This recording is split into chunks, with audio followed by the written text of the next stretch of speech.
Hi friends, ഞാനിന്ന് മറ്റൊരു വീഡിയോയുമായിട്ടാണ് വന്നിരിക്കുന്നത്. നമുക്ക് വീഡിയോയിലേക്ക് കടക്കാം. 2005 ശങ്കർ സംവിധാനം ചെയ്ത് വിക്രം നായകനെ അഭിനയിച്ച അന്യൻ എന്ന സൈക്കോളജിക്കൽ ത്രില്ലർ ആക്ഷൻ സിനിമ റിലീസായത്. സിനിമ റിലീസായത് 2005 ജൂൺ 17 അങ്ങനെയാണെങ്കിൽ 2025 ജൂൺ 17 സിനിമ റിലീസായിട്ട് 20 വർഷങ്ങൾ പൂർത്തിയായിരിക്കുന്നു. സിനിമ നിർമ്മിച്ചിരിക്കുന്നത് ഓസ്കർ രവിചന്ദ്രനാണ്. സിനിമയുടെ ഛായാഗ്രാഹകനായി ആദ്യം വന്നത് വി മണികണ്ഠനാണ്. വി മണികണ്ഠൻ ഈ സിനിമ കൂടുതൽ നാളുകൾ നീണ്ടുപോയപ്പോൾ, ഷെഡ്യൂളുകൾ നീണ്ടപ്പോൾ അദ്ദേഹം സിനിമയുടെ പകുതി വെച്ച് അദ്ദേഹം ഈ സിനിമാറ്റോഗ്രാഫി ഉപേക്ഷിച്ച് പോവുകയാണ് ഉണ്ടായത്. അപ്പോൾ അതിനെ തുടർന്ന് രവി വർമ്മനാണ് തുടർന്നായിട്ടുള്ള ഛായാഗ്രഹണം നിർവഹിച്ചത്.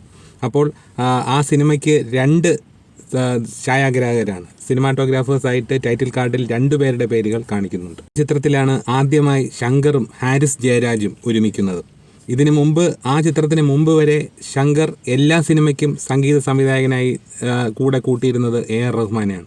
AR റഹ്മാനെ തന്നെയാണ് ഈ സിനിമയിലേക്കും സംഗീത സംവിധാനം നിർവഹിക്കാൻ ശങ്കർ ക്ഷണിച്ചത്. പക്ഷേ AR റഹ്മാൻ മറ്റു സിനിമയുടെ തിരക്കുകളായിരുന്നതുകൊണ്ടും ഒരു ഇംഗ്ലീഷ് സിനിമയുടെ പശ്ചാത്തല സംഗീതം നിർവഹിക്കാനുള്ളതുകൊണ്ടുമൊക്കെ അദ്ദേഹം ഈ പ്രോജക്റ്റിൽ നിന്ന് പിന്തിരിയുകയാണ് ഉണ്ടായത്. അതിനെ തുടർന്നാണ് ഹാരിസ് ജയരാജ് ഈ അന്യൻ എന്ന ചിത്രത്തിലേക്ക് കടന്നു വരുന്നത്. 2005 സിനിമയുടെ ബഡ്ജറ്റ് 26 കോടിക്ക് മേലെയായിരുന്നു. സിനിമ കളക്ട് ചെയ്തത് ഏകദേശം 90 കോടിക്ക് മേലെയും. അന്ന് വരെ ദക്ഷിണേന്ത്യയിൽ നിർമ്മിക്കപ്പെട്ടിട്ടുള്ള സിനിമകളിൽ ഇത്രയും കൂടുതൽ നിർമ്മാണ ചെലവുള്ള മറ്റൊരു ചിത്രം ഉണ്ടായിട്ടില്ല. ചിത്രത്തിൻ്റെ ഷൂട്ടിംഗ് കൂടുതലും ഹൈദരാബാദ്, തഞ്ചാവൂർ, വില്ലുപുരം, അതുപോലെ തന്നെ ചെന്നൈ തുടങ്ങിയ സ്ഥലങ്ങളിലാണ് കൂടുതലും രംഗങ്ങൾ ഷൂട്ട് ചെയ്തത്. എങ്കിലും അതിൻ്റെ ഗാനചിത്രീകരണം കൂടുതലും മുംബൈ, ആംസ്റ്റർഡാം, അതുപോലെ തെങ്കാശി, തഞ്ചാവൂർ തുടങ്ങിയ സ്ഥലങ്ങളിൽ വെച്ചായിരുന്നു. അന്യൻ എന്ന ചിത്രത്തിൽ ഒരു ത്യാഗരാജ സംഗീതോത്സവം കാണിക്കുന്നുണ്ട്. തഞ്ചാവൂർ നടക്കുന്ന ത്യാഗരാജ സംഗീതോത്സവം അത് പൂർണ്ണമായും സ്റ്റുഡിയോ ഫ്ലോറിൽ സെറ്റിട്ട് ചെയ്തതാണ്. എന്നിട്ടും ആ സംഗീതോത്സവത്തിൽ പങ്കെടുക്കുവാനായി ഈ കർണാടക സംഗീത രംഗത്തുള്ള പ്രമുഖരായ പല വ്യക്തികളെയും ശങ്കർ ഉൾപ്പെടുത്താൻ ശ്രമിച്ചിട്ടുണ്ട്. അതുപോലെ തന്നെ ആ സിനിമയുടെ ഈ തഞ്ചാവൂർ ഈ ത്യാഗരാജ സംഗീതോത്സവം കാണിക്കുന്നത് വളരെ ഏറെ പ്രശംസിക്കപ്പെടുകയും ആ വിഷ്വൽസ് വളരെ റിയാലിറ്റിയുമായി ചേർന്ന് നിൽക്കുന്നത് പോലെ തോന്നിയത് കൊണ്ട് തന്നെ അതിനെക്കുറിച്ച് കൂടുതൽ ഒരുപാട് ആളുകളുടെ അഭിപ്രായങ്ങൾ ഉണ്ടായിരുന്നു. അന്യൻ എന്ന ചിത്രത്തിൻ്റെ എഡിറ്റിംഗ് നിർവഹിച്ചത് VT വിജയനാണ്. അതുപോലെ തന്നെ പ്രൊഡക്ഷൻ ഡിസൈനർ നമുക്കേവർക്കും അറിയാവുന്ന പ്രശസ്ത കലാസംവിധായകനായ സാബു സിറിലാണ് നിർവഹിച്ചത്. അതുപോലെ ആക്ഷൻ കോറിയോഗ്രാഫി ചെയ്തത് പീറ്റർ ഹെയ്നുമാണ്.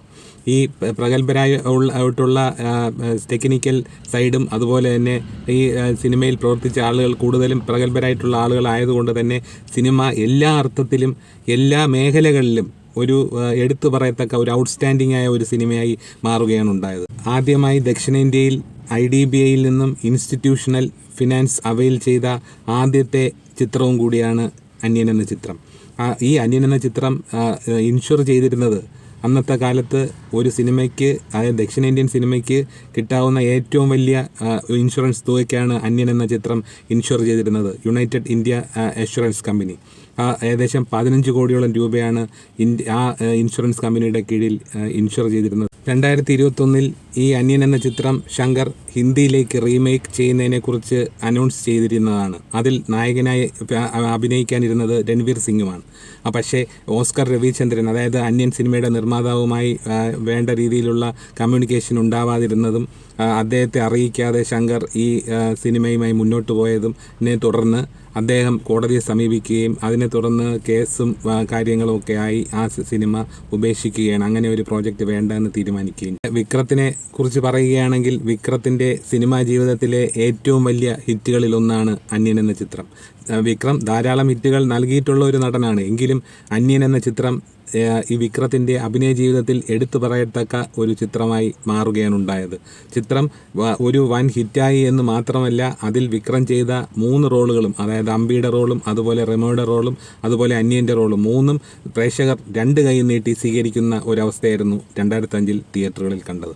പിന്നെ തിരുവനന്തപുരത്ത് പല തിയേറ്ററുകളിലും റിലീസ് വന്നിരുന്നെങ്കിലും അന്യൻ ഉണ്ടായിരുന്നുവെങ്കിലും എനിക്ക് ഏറ്റവും കൂടുതൽ എനിക്ക് ഇഷ്ടപ്പെട്ടത് തിരുവനന്തപുരം പാർത്താസ് തിയേറ്ററാണ്. പാർത്താസ് തിയേറ്ററിൽ സൗണ്ട് വളരെ നന്നായ രീതിയിലായിരുന്നു. അതായത് ആ സൗണ്ടിൻ്റെ ആ ഒരു പെർഫെക്ഷൻ ആ തിയേറ്ററിൽ ഉണ്ടായിരുന്നു. പലരും മറ്റു തിയേറ്ററുകളിൽ കണ്ടിട്ട് ആ സിനിമ പാർത്താസിൽ വീണ്ടും കാണാൻ താല്പര്യപ്പെടുന്ന ഒരവസ്ഥയും അന്നത്തെ കാലത്തുണ്ടായിരുന്നു.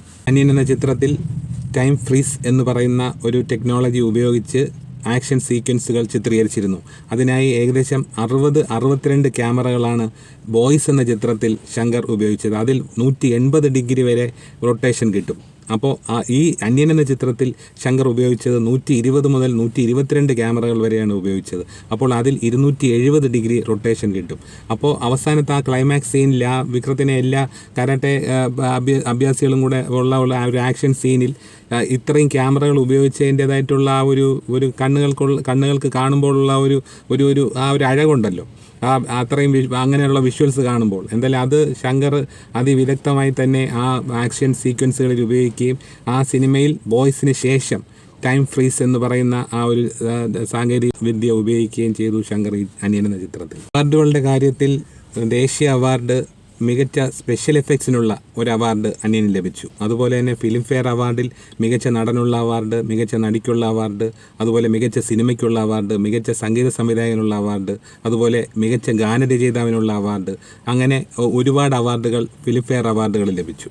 അതുപോലെ തന്നെ തമിഴ്നാട് സംസ്ഥാന ഫിലിം അവാർഡ് ദാനത്തിന് മികച്ച സിനിമയ്ക്കുള്ള അവാർഡ്, അതുപോലെ മികച്ച സംവിധായകനുള്ള അവാർഡ്, മികച്ച സംഗീത സംവിധായകനുള്ള അവാർഡ്, മികച്ച മെയിൽ ഡബ്ബിംഗ് ആർട്ടിസ്റ്റിനുള്ള അവാർഡ് തുടങ്ങിയവയും ഈ അന്യൻ എന്ന ചിത്രം കരസ്ഥമാക്കിയിരുന്നു. എന്തായാലും അന്യൻ എന്ന ചിത്രം ഒരു കാഴ്ച അനുഭവമാണ്. 2005 റിലീസായ ചിത്രമായതുകൊണ്ട് തന്നെ ആ 2005 ശേഷം പിന്നെ ഈ അന്യൻ എന്ന ചിത്രം തിയേറ്ററിൽ റിലീസ് എന്ന് പറഞ്ഞ് ഇതുവരെ വന്നിട്ടില്ല. എന്തായാലും റിലീസ് വന്നാൽ തന്നെ ആ ചിത്രത്തിന് വൻ വരവേൽപ്പുണ്ടാകുമെന്നുള്ള കാര്യത്തിൽ സംശയമില്ല. കാര്യം 2005 4K ഡോൾബി അറ്റ്മോസ് ആ സാങ്കേതിക വിദ്യ അന്ന് നിലവിലില്ലായിരുന്നു.